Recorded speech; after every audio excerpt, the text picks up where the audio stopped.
नमस्कार दोस्तों, मैं राहुल आप सभी का मंथन में स्वागत करता हूं। आज के इस सेशन में हम लोग आर्यपार टेस्ट सीरीज के दूसरे भाग के अंतर्गत पुनः 30 प्रश्नों को उनकी व्याख्या के साथ देखेंगे। यह सेशन बिहार दरोगा तथा झारखंड एसएससी द्वारा आयोजित की जाने वाली सचिवालय सहायक के साथ साथ अन्य सभी प्रकार की प्रतियोगी परीक्षाओं के लिए समान रूप से उपयोगी सिद्ध होने वाली है। तो अतः सेशन के अंत तक बने रहें। आगे बढ़ने से पूर्व यदि आपको इस सेशन का पीडीएफ प्राप्त करना है तो गूगल प्ले स्टोर से मेरे ऐप को डाउनलोड कर उसे फ्री ऑफ कॉस्ट प्राप्त कर सकते हैं। तो आइए आर्यपार सीरीज से संबंधित आज के पहले प्रश्न से हम लोग मुलाकात करते हैं। आज का हमारा पहला प्रश्न है, आल्प्स पर्वत के उत्तरी भाग में बहने वाली उष्ण शुष्क स्थानीय हवाओं को क्या कहा जाता है? ऑप्शंस हैं फॉन, चिनूक, सिरक्को और खमसीन। तो आल्प्स पर्वत के उत्तरी भाग में बहने वाली शुष्क और उष्ण स्थानीय हवाओं को फॉन कहा जाता है, ध्यान रखिएगा। और यह कहाँ प्रवाहित होती है? तो यह प्रवाहित होती है यूरोप में, और इससे सर्वाधिक प्रभावित होने वाला यूरोपीय देश कौन है? तो स्विट्जरलैंड है। और दूसरा हवा है आपका चिनूक। चिनूक कहाँ प्रवाहित होती है? तो फॉन के ही समान उष्ण और शुष्क स्थानीय हवा है। यह यूएसए और कनाडा में रॉकी पर्वत श्रृंखला के पूर्वी भाग में चिनूक प्रवाहित होती है। वहीं सिरक्को सहारा मरुस्थल से भूमध्य सागर की ओर प्रवाहित होती है, जिसे इटली में सिरक्को, मिस्र में इसे खमसीन, चौथा ऑप्शन आपका खमसीन था, खमसीन आपका मिस्र में, सिरक्को का जो विस्तार है मिस्र में उसे खमसीन कहा जाता है। वहीं लीबिया में इसे गिबिली, चिली इसे ट्यूनिशिया में कहा जाता है, मैड्रिया में इसे लेस्ट कहा जाता है और लेबेक इसे कहा जाता है स्पेन में, ध्यान रखिएगा। सिरक्को का ये विस्तार है और ये विभिन्न देशों में इनके स्थानीय नामों से जाना जाता है, और खमसीन सिरक्को का ही एक स्थानीय नाम है। अगला प्रश्न है, नवदा टोली का उत्खनन किसने करवाया था? ऑप्शन है केडी वाजपेयी ने, एचडी संकालिया ने, बीएस बाकंकर ने और मार्टिमर व्हीलर ने। तो इस प्रश्न का उत्तर हो जाएगा आपका ऑप्शन बी, एचडी संकालिया ने नवदा टोली का उत्खनन करवाया था। और यह उत्खनन उन्होंने 1952 से 53 और 53 और 54 के मध्य की कालावधि में करवाया था। और इस स्थान से नवदा टोली से ताम्रपाषाण काल से लेकर के मध्य काल तक के 5 सांस्कृतिक कालों की जानकारी हमें प्राप्त होती है। यानी 1500 से लेकर के 1200 ईसा पूर्व के प्रारंभिक काल से लेकर के मुस्लिम मराठा काल तक के अवशेष नवदा टोली से हमें प्राप्त होते हैं। अगला प्रश्न है, सुरेंद्रनाथ बनर्जी को किस वर्ष भारतीय सिविल सेवा से हटाया गया था? ऑप्शंस हैं 1874, 1877, 1885 और 1890। तो इस प्रश्न का सही उत्तर हो जाएगा 1874। 1874 में सुरेंद्रनाथ बनर्जी को उनकी एक न्यायिक गलती के कारण बर्खास्त कर दिया गया था। और 1869 में सुरेंद्रनाथ बनर्जी सिविल सेवा, जिसे हम लोग उस समय आईसीएस की परीक्षा करते थे, तो आईसीएस की परीक्षा पास करने वाले ये दूसरे भारतीय थे। वहीं प्रथम भारतीय थे आपके इंडियन सिविल सर्विस पास करने वाले प्रथम भारतीय थे सत्येंद्रनाथ टैगोर। सत्येंद्रनाथ टैगोर ने आईसीएस की परीक्षा सबसे पहले पास की थी, वहीं उनके पश्चात सुरेंद्रनाथ बनर्जी ने पास की थी। परंतु 1869 ईस्वी में जब इन्होंने परीक्षा पास की थी तो उन्हें आईसीएस में शामिल होने से रोक दिया गया। पुनः 1871 में दूसरी बार ये परीक्षा देकर इस परीक्षा को पास करते हैं और इन्हें सिलहट, जो वर्तमान में आसाम है, सिलहट में इन्हें असिस्टेंट मजिस्ट्रेट के तौर पर नियुक्त किया जाता है। इन्होंने स्वतंत्रता आंदोलन में महत्वपूर्ण भाग लिया था और महत्वपूर्ण भूमिका निभाई थी। इन्होंने इंडियन एसोसिएशन की स्थापना की थी, ध्यान रखिएगा कि इन्होंने इंडियन एसोसिएशन की स्थापना की थी। यहाँ एक प्रश्न है कि सुरेंद्रनाथ बनर्जी ने किसकी सहायता से इंडियन एसोसिएशन की स्थापना की थी? अगला प्रश्न है, हिमालयन टियर थ्रस्ट कहाँ स्थित है? ऑप्शंस हैं निम्न एवं उच्च हिमालय के मध्य, ऑप्शन बी है गंगा का मैदान एवं शिवालिक के मध्य, ऑप्शन सी है शिवालिक एवं निम्न हिमालय के मध्य, और ऑप्शन डी है उच्च एवं ट्रांस हिमालय के मध्य। इस प्रश्न का उत्तर हो जाएगा ऑप्शन बी, गंगा के मैदान और शिवालिक के मध्य हिमालयन टियर थ्रस्ट स्थित है। अब यहाँ हम लोग इसका व्याख्या देख लेते हैं।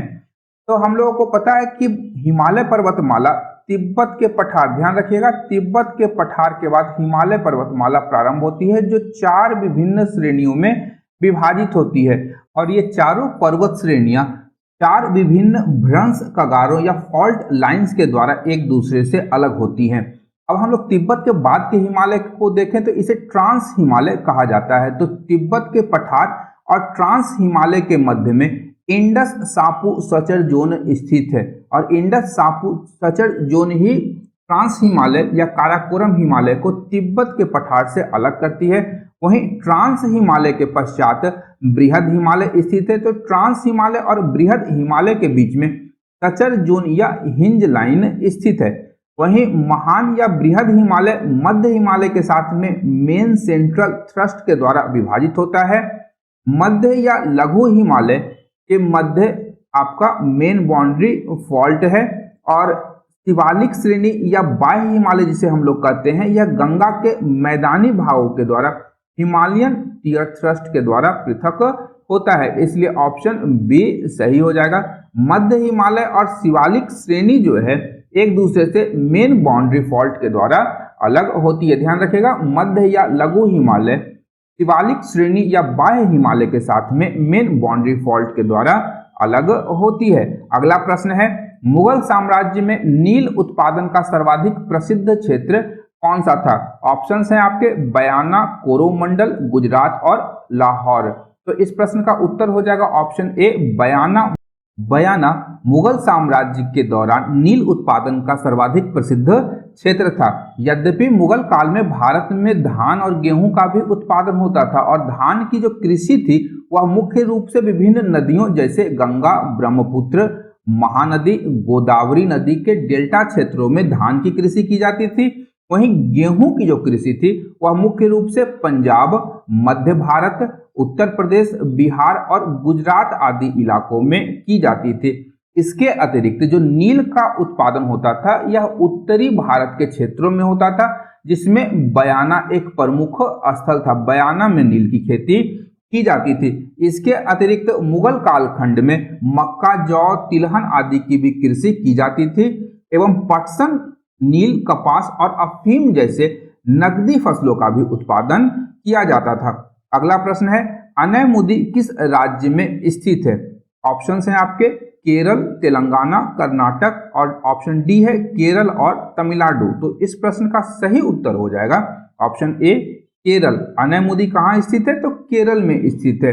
अनैमुदी मलयाली भाषा का शब्द है और इसका हिंदी में अर्थ होता है हाथी का मस्तिष्क, और इसकी ऊंचाई कितनी है? 2695 मीटर, और इस प्रकार यह 2695 मीटर के साथ दक्षिण भारत की सर्वाधिक ऊंची चोटी बन जाती है।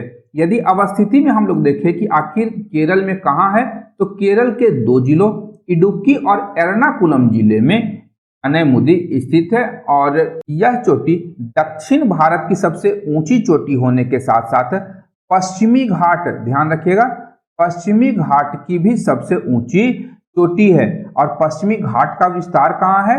तो महाराष्ट्र से लेकर के केरल, आपका महाराष्ट्र से लेकर के केरल तक पश्चिमी घाट का विस्तार देखा जाता है। अब दक्षिण भारत की सबसे ऊंची पर्वत चोटियों की हम लोग बात करें तो उसमें पहले स्थान पर अनैमुदी चोटी आती है जो केरल में स्थित है। वहीं दूसरा स्थान डोडा बेटा का है, डोडा बेटा तमिलनाडु में है। तीसरा स्थान मुल्यानगिरी चोटी का है जो कि कर्नाटक में स्थित है। चौथा है अरमाकोंडा जो आंध्र प्रदेश में है, और पांचवा डोली गुंटा तेलंगाना में स्थित चोटी है। तो ये 5 पर्वत चोटियां हैं जो दक्षिण भारत की सबसे ऊंची चोटियां क्रम से हैं। अगला प्रश्न है, गोंडोफोर्निज किस वंश का शासक था? ऑप्शन आपके दिए हुए हैं, ए शक, बी कुषाण, सी पहलव और डी कण्व। इस प्रश्न का उत्तर हो जाएगा ऑप्शन सी, गोंडोफोर्निज पहलव वंश का शासक था, जिसे हम लोग हिंद पहलव के नाम से भी जानते हैं। और गोंडोफोर्निज का जो साम्राज्य था उसका विस्तार वर्तमान अफगानिस्तान एवं पाकिस्तान के हेरात, काबुल और गांधार तक विस्तृत था। इसके शासनकाल में भारत में प्रथम ईसाई धर्म प्रचारक सेंट थॉमस आया था और सेंट थॉमस के ही प्रभाव के कारण इसने ईसाई धर्म स्वीकार कर लिया था, जिसका अप्रमाणिक साक्ष्य acts of Thomas the apostle में हमें प्राप्त होता है। पाकिस्तान के पेशावर के निकट, ध्यान रखिएगा, पाकिस्तान के पेशावर के निकट तख्त ए बाही नामक अभिलेख प्राप्त होता है। इस अभिलेख के अनुसार गोंडोफर्निज ने कम से कम 26 वर्षों तक शासन किया था, जो संभवतः 19 से 45 ईस्वी तक था। 19 से 45 ईस्वी तक इसने काबुल, हेरात और गांधार के क्षेत्रों पर शासन किया था। अगला प्रश्न है, पंजाब में कोका आंदोलन का नेतृत्व किसने किया था? ऑप्शंस है ए बलवंत सिंह, बी करतार सिंह, सी कुंवर सिंह और डी राम सिंह। तो इस प्रश्न का उत्तर हो जाएगा option D, Ram Singh Coca के द्वारा पंजाब में कोका आंदोलन का नेतृत्व किया गया था। यद्यपि कोका आंदोलन की शुरुआत 1840 ईस्वी में भगत जवाहर मल के द्वारा प्रारंभ किया गया था और इस आंदोलन का मूल उद्देश्य था कि समाज में फैली हुई विभिन्न कुरीतियों का उन्मूलन करना और महिलाओं के अधिकार के प्रति लोगों को जागरूक करना इस आंदोलन का मूल उद्देश्य था।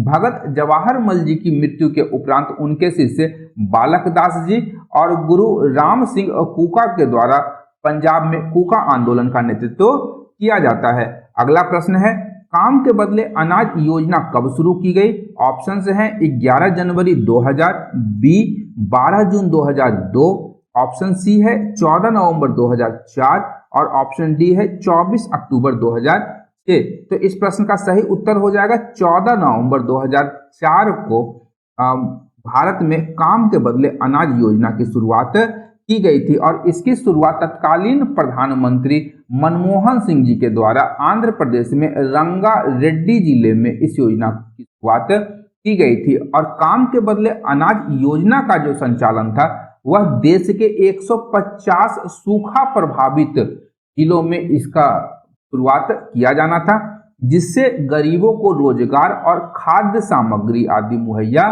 कराई जा सके। इसका प्रमुख उद्देश्य था गरीबी हटाना। अगला प्रश्न है, सक्रिय ज्वालामुखी का उदाहरण कौन सा है? ऑप्शंस आपके दिए गए हैं। Option A Popa, B Kilimanjaro, C Deoband, option D Etna.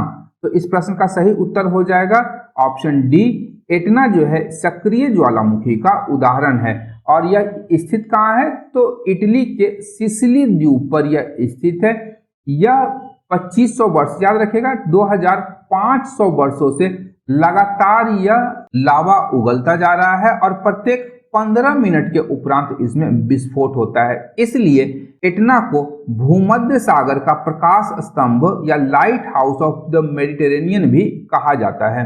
अब यहाँ शांत ज्वालामुखी के कुछ उदाहरण हम लोग देख लेते हैं। तो कोह सुल्तान या देमोबंद, ये दोनों कहाँ है? ईरान में है।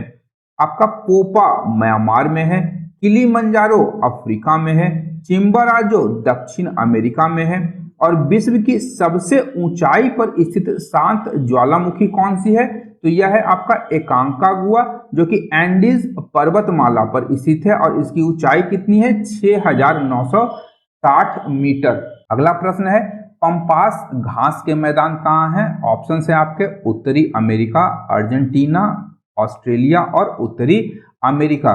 तो इस प्रश्न का उत्तर हो जाएगा पंपास घास के जो मैदान है वह कहाँ है? अर्जेंटीना में है। अर्जेंटीना के घास के मैदान को हम लोग पंपास का मैदान भी कहते हैं। और पंपास के घास का मैदान जो है शीतोष्ण कटिबंधीय घास के मैदान का एक उदाहरण है और यह लगभग अर्जेंटीना में 7 से 8 लाख वर्ग किलोमीटर क्षेत्र में फैला हुआ है और यह एक अत्यधिक उपजाऊ मैदान है।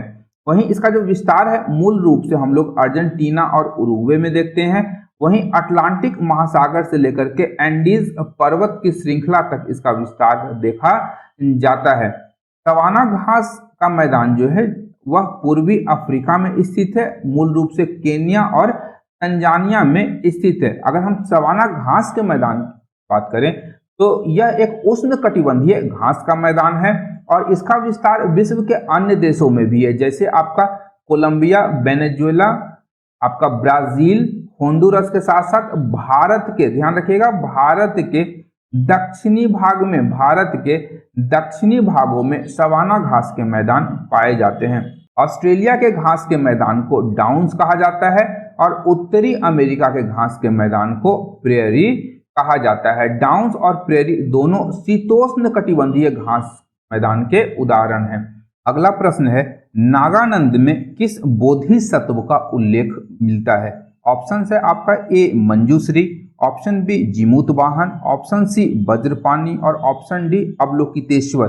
ये 4 बोधिसत्व हैं और किसका उल्लेख नागानंद में मिलता है? तो इस प्रश्न का उत्तर हो जाएगा ऑप्शन बी, जीमूत वाहन बोधिसत्व का उल्लेख कहाँ मिलता है? नागानंद में। और नागानंद जो है हर्षवर्धन के द्वारा रचित एक संस्कृत नाटक है जिसमें जीमूत वाहन का उल्लेख मिलता है।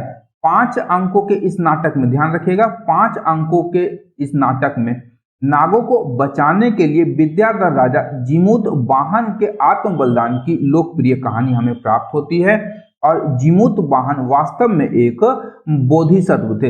इस नाटक की एक अनूठी विशेषता है कि इसके नंदी पद में बुद्ध का आवाहन किया गया है।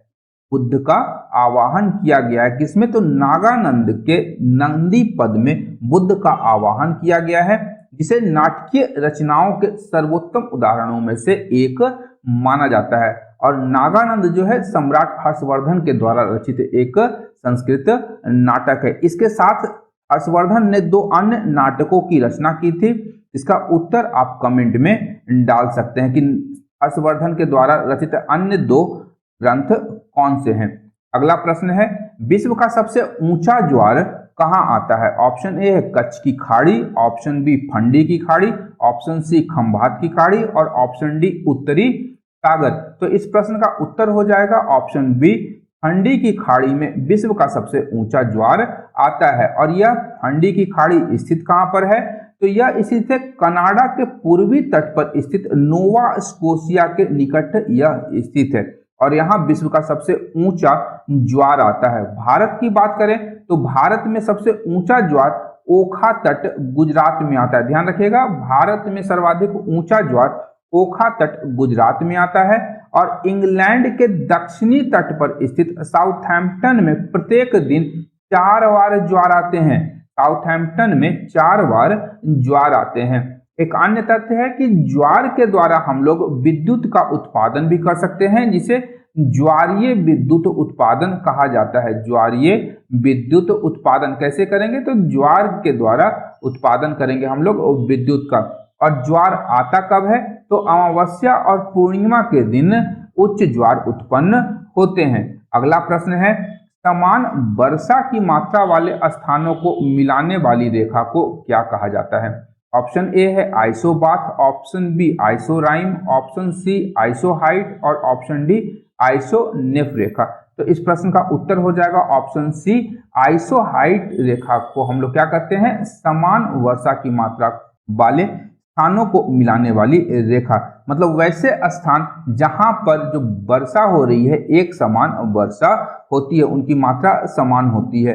वहीं पानी की सतह के नीचे समान गहराई वाले स्थानों को मिलाने वाली रेखा है क्या कहेंगे? आइसोबाथ रेखा। आइसोराइम रेखा कौन सी रेखा होती है? तो जहां समान मात्रा में पाला गिरती है, वैसे स्थान 2 स्थान जहां पर समान पाला गिरते हैं तो उन दोनों स्थानों को मिलाने वाली रेखा को आइसोराइम रेखा कहेंगे। और आइसोनेफ रेखा क्या होगी? तो समान मात्रा में बर्फ गिरने वाले स्थानों को मिलाने वाली रेखा को हम लोग क्या कहेंगे? आइसोनेफ रेखा। अगला प्रश्न है, एरन अभिलेख कहाँ स्थित है? ऑप्शन ए है उत्तर प्रदेश, ऑप्शन बी है मध्य प्रदेश, ऑप्शन सी है गुजरात और ऑप्शन डी है बिहार। तो इस प्रश्न का उत्तर हो जाएगा आपका ऑप्शन बी, मध्य प्रदेश में एरन अभिलेख स्थित है। और ये स्थित कहाँ पर है?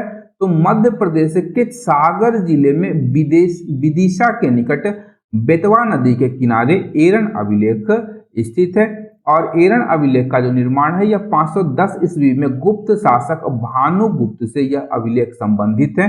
इस अभिलेख में उल्लेख किया गया है कि भानुगुप्त के एक सामंत या सेनापति या अमात्य की, जो कि गोपराज उनका नाम था, गोपराज की मृत्यु होने पर उनकी पत्नी के सती होने का साक्ष्य मिलता है। और भारत में सती प्रथा का यह पहला लिखित साक्ष्य है एरन अभिलेख में, या भानुगुप्त का अभिलेख भी इसे हम लोग कहते हैं। और यह अभिलेख सती प्रथा से संबंधित था, इसीलिए इसे हम लोग सती का अभिलेख के नाम से भी जानते हैं, क्योंकि गोप राजा की जो पत्नी थी वह गोप राजा की मृत्यु होने पर सती हो जाती हैं। वहीं जनरल कनिंघम ने एरिकिन नगर की पहचान एरन नगर से की थी, और यहाँ से जो प्राप्त हुए थे अवशेष, उससे गुप्त काल की भगवान विष्णु, ध्यान रखिएगा, भगवान विष्णु का मंदिर था, और उसके दोनों तरफ बराह तथा नरसिंह, बराह तथा नरसिंह अवतार थे। दो अवतार उनके अगल बगल दिखाए गए थे, और ये जो मंदिर थे दोनों तरफ, बराह मंदिर, नरसिंह मंदिर, विष्णु मंदिर, ये अब नष्ट हो चुके हैं। और बराह की इतनी बड़ी प्रतिमा जो एरन से प्राप्त हुई है, इससे बड़ी प्रतिमा इससे पूर्व भारत में प्राप्त नहीं हुई है। अगला प्रश्न है, मौर्य प्रशासन में रिपोर्टरों को क्या कहा जाता था? ऑप्शन ए है नागरक, बी राजुक, सी युक्तक और डी प्रतिवेदक। तो इस प्रश्न का उत्तर हो जाएगा मौर्य प्रशासन में रिपोर्टरों को प्रतिवेदक कहा जाता था। और यहाँ डिटेल अगर हम लोग देखें तो प्रतिवेदक का कार्य था सम्राट को विभिन्न प्रकार की सूचनाएं प्रदान करना।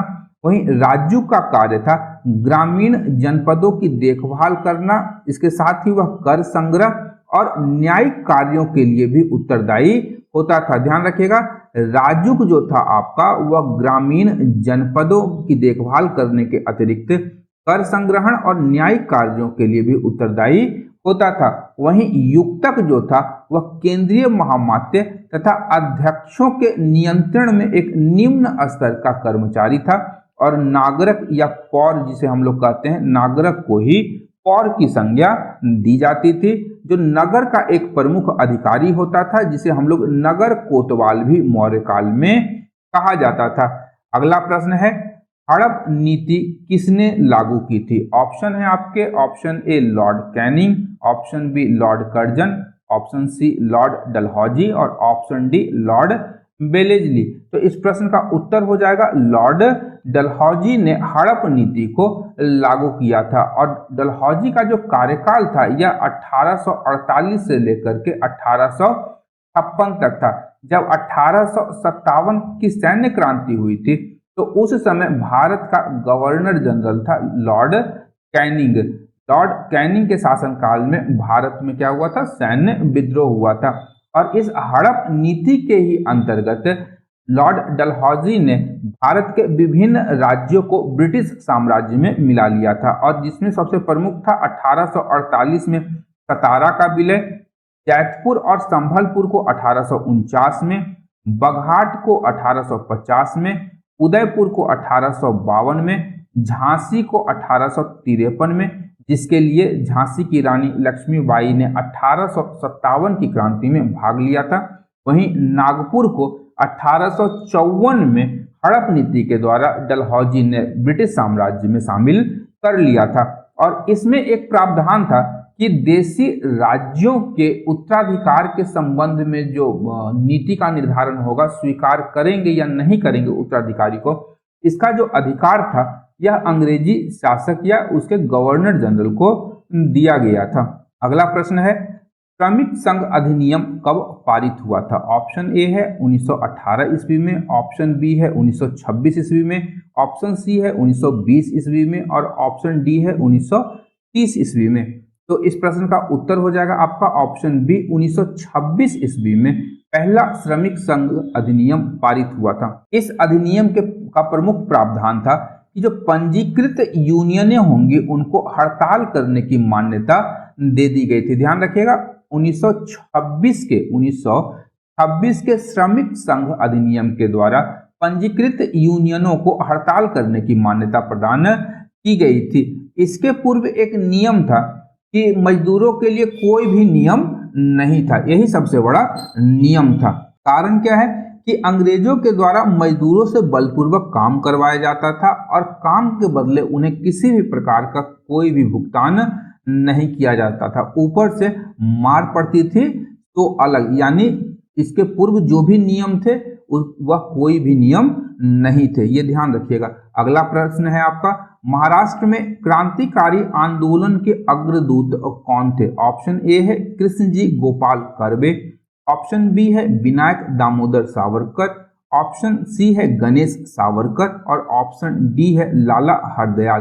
तो इस प्रश्न का उत्तर हो जाएगा ऑप्शन बी, विनायक दामोदर सावरकर। विनायक दामोदर सावरकर महाराष्ट्र में क्रांतिकारी आंदोलन के अग्रदूत थे। अत्यंत ही महत्वपूर्ण है, विनायक दामोदर सावरकर महाराष्ट्र में क्रांतिकारी आंदोलन के अग्रदूत थे। अब महाराष्ट्र में क्रांतिकारी आंदोलन की यदि हम लोग शुरुआत देखें तो महाराष्ट्र में प्रथम क्रांतिकारी संगठन कौन सा था? तो व्यायाम मंडल, जिसकी स्थापना 1896-97 ईस्वी में पूना में चापेकर बंधुओं के द्वारा की गई थी। ध्यान रखिएगा कि महाराष्ट्र में प्रथम क्रांतिकारी संगठन की स्थापना व्यायाम मंडल के रूप में 1896-97 में चापेकर बंधुओं के द्वारा पूना में की गई थी। और चापेकर बंधु में कौन कौन थे? तो विनायक चापेकर और बालकृष्ण चापेकर के द्वारा इस संगठन की स्थापना की गई थी।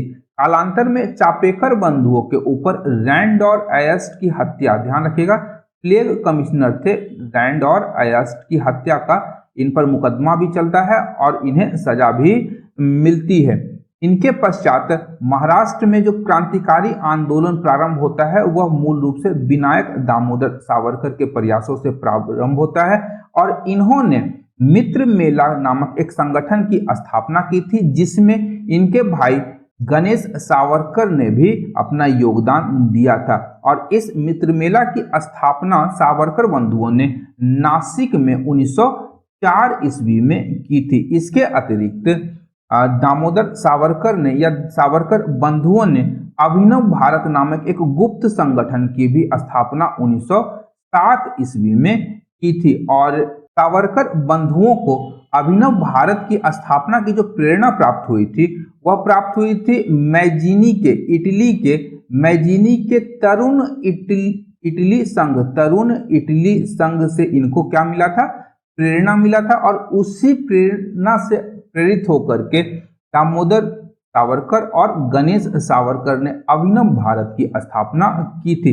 इसके अतिरिक्त अभिनव भारत संगठन ने भारत से रूसी क्रांतिकारियों से बम बनाने की कला सीखने के लिए पीएन बापट, ध्यान रखिएगा, पीएन बापट को रूस इन्होंने भेजा था ताकि वो बम बना करके आए और भारत में उस बम का प्रयोग करके अंग्रेजी हुकूमत पर के विरुद्ध उनका उपयोग किया जा सके।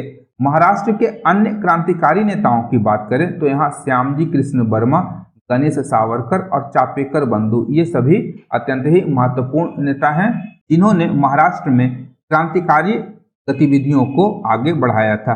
अगला प्रश्न है, लखनऊ समझौता कब और किसके बीच हुआ था? ऑप्शंस है, ए दिसंबर 1915 में, बी जनवरी 1918 में, सी दिसंबर 1916 में और डी जनवरी 1911 में।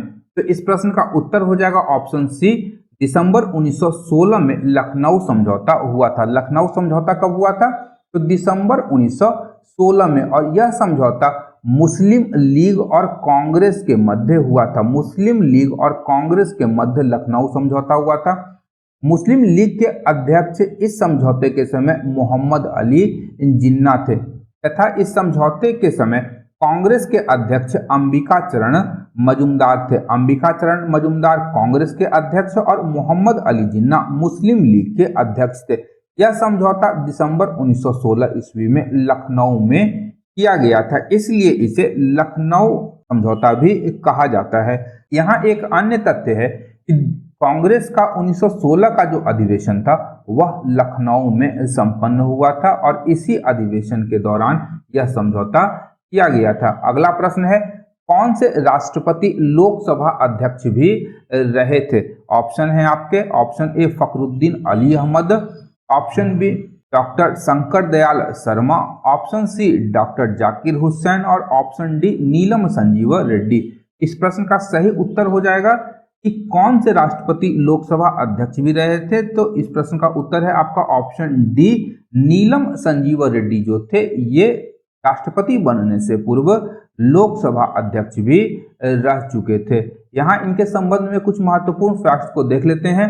तो नीलम संजीव रेड्डी जो थे भारतीय राष्ट्रपति बनने से पूर्व लोकसभा अध्यक्ष भी थे और लोकसभा अध्यक्ष के रूप में इनका जो कार्यकाल था वह 1967 से लेकर 1969 तक चौथे लोकसभा अध्यक्ष के रूप में था। ध्यान रखिएगा, नीलम संजीव रेड्डी चौथे लोकसभा अध्यक्ष के रूप में कार्य कर चुके थे और राष्ट्रपति के रूप में इनका कार्यकाल 1977 से लेकर के 1982 ईस्वी तक था।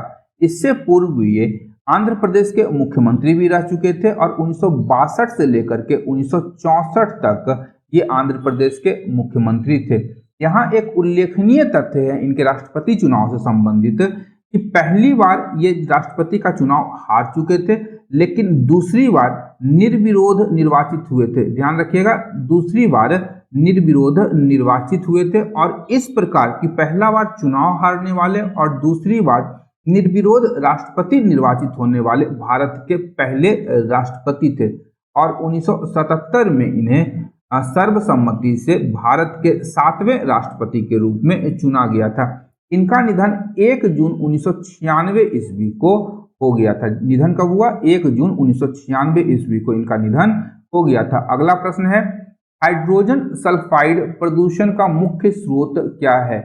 तो ऑप्शन ए है सड़ते हुए वनस्पति एवं पशु पदार्थ, ऑप्शन बी है ऑटोमोबाइल, ऑप्शन सी है तेल रिफाइनरी और ऑप्शन डी है ताप विद्युत संयंत्र। तो हाइड्रोजन सल्फाइड प्रदूषण का मुख्य स्रोत आप लोगों को बताना है कि कौन सा होगा। तो इस प्रश्न का सही उत्तर हो जाएगा सड़ते हुए वनस्पति और पशु पदार्थ से हाइड्रोजन सल्फाइड प्रदूषण फैलता है और हाइड्रोजन सल्फाइड की जो गंध होती है यह सड़े हुए अंडे के समान होती है। यह एक रंगहीन गैस है तथा एक हवा से भारी गैस है। ध्यान रखिएगा, रंगहीन होने के साथ साथ यह हवा से भारी एक गैस है और इसका जो मुख्य स्रोत है तो कार्बनिक पदार्थों तथा मानव एवं पशु अपशिष्ट का जीवाणुओं के द्वारा जब तोड़ा जाता है तो उससे क्या निकलता है? Hydrogen sulphide gas.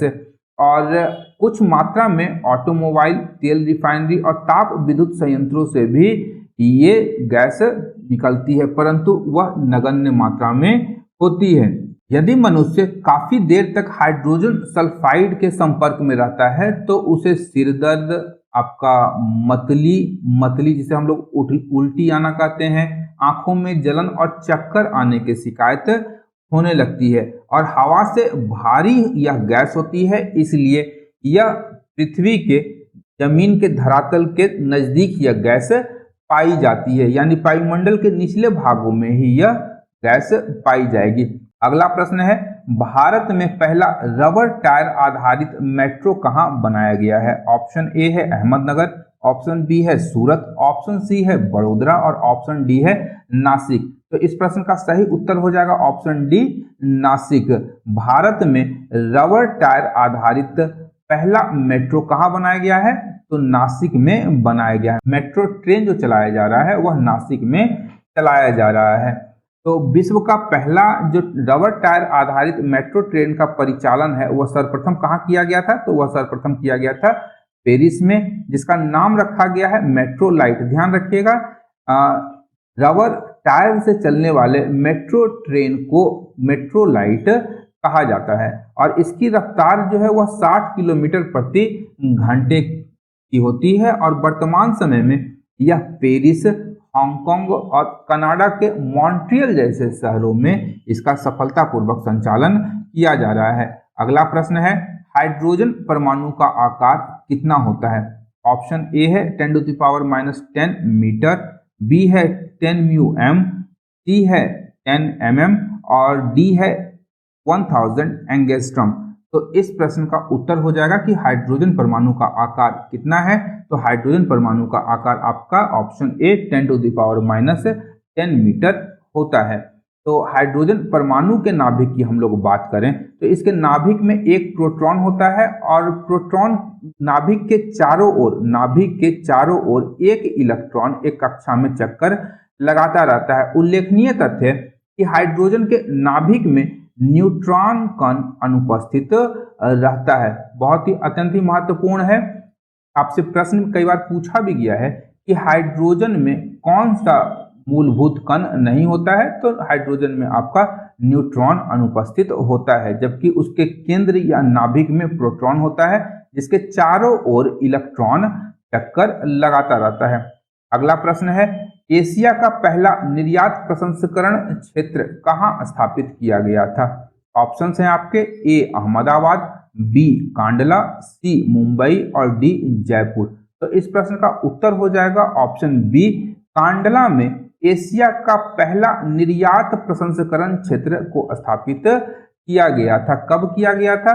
तो 1965 ईस्वी में इस निर्यात प्रसंस्करण क्षेत्र की स्थापना की गई थी और इसे हम लोग एक्सपोर्ट प्रोसेसिंग जोन या ईपीजेड के नाम से जानते हैं। इस ईपीजेड में क्या होता है कि सीमा शुल्क से छूट प्राप्त क्षेत्र है, यानी कोई भी सामान अंदर या बाहर जाए, देश की सीमा से अंदर या बाहर जाने वाले सामानों पर किसी प्रकार की सीमा शुल्क नहीं लगती है और इसका मुख्य उद्देश्य था निर्यात आधारित विकास को बढ़ावा देना और भारत में विदेशी निवेश को आकर्षित करना। यह दो महत्वपूर्ण उद्देश्य थे इस निर्यात प्रसंस्करण क्षेत्र के। अगला प्रश्न है, the little book of encouragement के लेखक कौन है? प्रश्न ऑप्शन है आपके Dalai Lama, option B APJ Abdul Kalam, option C Ravishankar और ऑप्शन डी जगदीश वासुदेव। तो इस प्रश्न का सही उत्तर हो जाएगा कि the little book of encouragement के लेखक कौन है? तो तिब्बती बौद्ध धर्म गुरु दलाई लामा इस पुस्तक के लेखक हैं। वहीं इस पुस्तक का जो संपादन है वह रेणुका सिंह के द्वारा किया गया है और वर्तमान समय में दलाई लामा तिब्बत के निर्वासित सर्वोच्च धार्मिक नेता हैं। अगला प्रश्न है, प्रधानमंत्री कृषि सिंचाई योजना का उद्देश्य क्या है? ऑप्शंस आपके दिए हुए हैं और यहाँ पर जो उत्तर होगा यह ऑप्शन डी होगा कि आपका प्रधानमंत्री कृषि सिंचाई योजना का जो उद्देश्य है वह जमीनी स्तर पर सिंचाई में निवेशों को समन्वित करना, सुनिश्चित सिंचाई के अंतर्गत कृषि योग्य क्षेत्र का विस्तार करना, खेतों में जल उपयोग दक्षता में सुधार करना। ये तीनों जो ए, बी और सी ऑप्शन है यह प्रधानमंत्री कृषि सिंचाई योजना के मूल उद्देश्य हैं और इसे प्रारंभ किया गया था वर्ष 2015 में। 2015 में इस योजना को प्रारंभ किया गया था और यह जो योजना है यह जल संसाधन मंत्रालय, ग्रामीण विकास मंत्रालय और कृषि मंत्रालय के द्वारा प्रारंभ किया गया था। अगला प्रश्न है, रॉ का गठन कब किया गया था? रॉ की स्थापना कब की गई थी? रॉ का फुल फॉर्म क्या होता है? Research and analysis wing. Research and analysis wing Bharat की बाह्य खुफिया एजेंसी है। इसका स्थापना कब किया गया था? तो ऑप्शन ए है 1965, 1966, 1967, 1968। तो इस प्रश्न का सही उत्तर हो जाएगा 1968 में रिसर्च एंड एनालिसिस विंग की स्थापना की गई थी।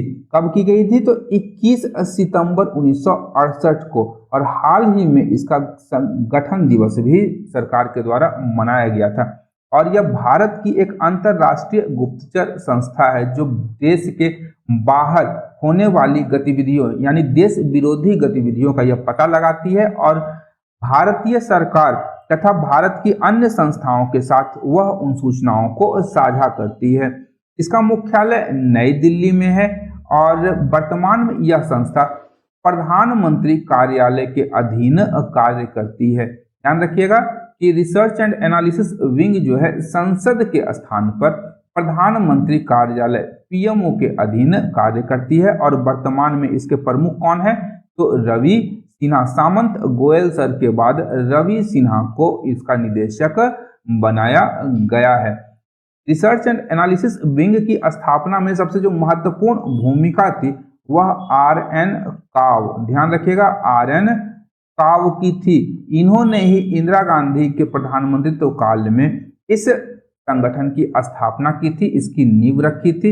इससे पूर्व जो था 1968 से पूर्व इंटेलिजेंस ब्यूरो, जिसे हम लोग आईबी के नाम से जानते हैं, आईबी भारत के आंतरिक और बाहरी खुफिया ऑपरेशनों के लिए जिम्मेदार था। परंतु 1962, ध्यान रखिएगा, 1962 में चीन युद्ध और 1965 में पाकिस्तान युद्ध में हमारा खुफिया तंत्र पूरी तरह से असफल हो गया था, क्योंकि आईबी मुख्य रूप से आंतरिक चुनौतियों को निपटने में लगी रही और बाहर दुश्मन जो थे हमारे वो काम कर गए। तो इसके लिए एक अन्य विशिष्ट खुफिया एजेंसी का गठन किया गया जो कि बाह्य अंतर्राष्ट्रीय मामलों को ही देखती, और उस रूप में RNAW की स्थापना 1968 में की जाती है। और इसका सबसे पहला जो मिशन था वह था 1971 में बांग्लादेश का गठन। 1971 में बांग्लादेश का गठन इस संगठन की एक सबसे प्रमुख उपलब्धि थी, जो प्रारंभ में स्थापित होने के बाद ही उसने ये कर दिखाई। अगला प्रश्न है, मानव शरीर में प्रचुर मात्रा में पाया जाने वाला तत्व कौन सा है? ऑप्शन है आपका कार्बन, ऑक्सीजन, नाइट्रोजन और सल्फर। तो इस प्रश्न का उत्तर हो जाएगा आपका ऑप्शन बी, ऑक्सीजन। मानव शरीर में प्रचुर मात्रा में कौन सा तत्व पाया जाता है? तो वह है ऑक्सीजन, और शरीर के लगभग 65% के बराबर ऑक्सीजन होती है। ऑक्सीजन कितना होता है शरीर में? 65%, याद रखिएगा 65% सर्वाधिक होता है। इसके बाद आपका हाइड्रोजन का स्थान है, इसका शरीर में कितनी हिस्सेदारी है? 10% की। कार्बन का 18%, ध्यान रखिएगा, सॉरी, ऑक्सीजन, कार्बन, हाइड्रोजन और नाइट्रोजन, ये क्रम है। ऑक्सीजन पहले स्थान पर, दूसरे स्थान पर कार्बन और तीसरे स्थान पर हाइड्रोजन और चौथे स्थान पर नाइट्रोजन का स्थान आता है। उसके पश्चात कैल्शियम और फास्फोरस मानव शरीर में पाए जाने वाले तत्व हैं। अगला प्रश्न है, लद्दाख के प्रथम उपराज्यपाल कौन है? ऑप्शन है आपके सत्यपाल मलिक, ऑप्शन बी है राधा कृष्ण माथुर, ऑप्शन सी है डॉक्टर कर्ण सिंह, ऑप्शन डी है गिरीश चंद्र मुर्मू।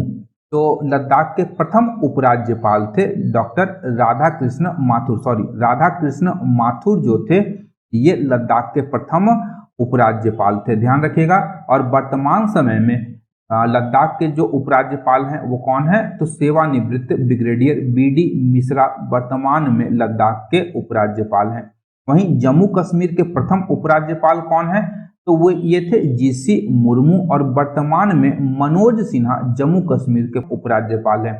उल्लेखनीय तथ्य है कि जम्मू कश्मीर पुनर्गठन अधिनियम 2019, ध्यान रखिएगा, जम्मू और कश्मीर पुनर्गठन अधिनियम, Jammu and Kashmir Reorganisation Act 2019 के अनुसार जम्मू और कश्मीर के धारा 370 के प्रावधान 2 और 3 को हटा दिया गया था तथा इन दोनों को 2 केंद्र शासित प्रदेश के रूप में विभाजित कर दिया गया था, जो 31 अक्टूबर 2019 से यह अधिनियम पारित हो गया था और राज्य का जो दर्जा था जम्मू कश्मीर का उसे समाप्त कर दिया गया और इसका विभाजन 2 केंद्र शासित प्रदेशों में कर दिया गया था, जम्मू और कश्मीर तथा लद्दाख में। उसके पश्चात वहां पर उपराज्यपालों का गठन किया जाता था। इसमें लद्दाख के प्रथम उपराज्यपाल के रूप में राधा कृष्ण माथुर और जम्मू कश्मीर के प्रथम उपराज्यपाल के रूप में GC मुर्मू का गठन नियुक्ति की गई थी। तो आर और पार सीरीज के अंतर्गत जो टेस्ट सीरीज 2 का सेशन था यहीं पर समाप्त होता है। आशा करता हूं कि आज के सेशन से भी आप लोगों को उपयोगी जानकारी प्राप्त हुई होगी तथा इससे लाभ प्राप्त हो रहा होगा। यदि सेशन से लाभ प्राप्त हो रहा है तो वीडियो को अपने ग्रुप्स और मित्रों के साथ शेयर करने के अतिरिक्त लाइक और सब्सक्राइब करना बिल्कुल भी ना भूलें। साथ ही साथ नोटिफिकेशन वाली घंटी को दबा दें ताकि मेरे वीडियोस की नोटिफिकेशन आपको सबसे पहले प्राप्त हो जाए। अंत तक देखने के लिए धन्यवाद। देखते रहिए मंथन, क्योंकि मैं इस प्रकार के वीडियोस लाता रहता हूँ। Thank you.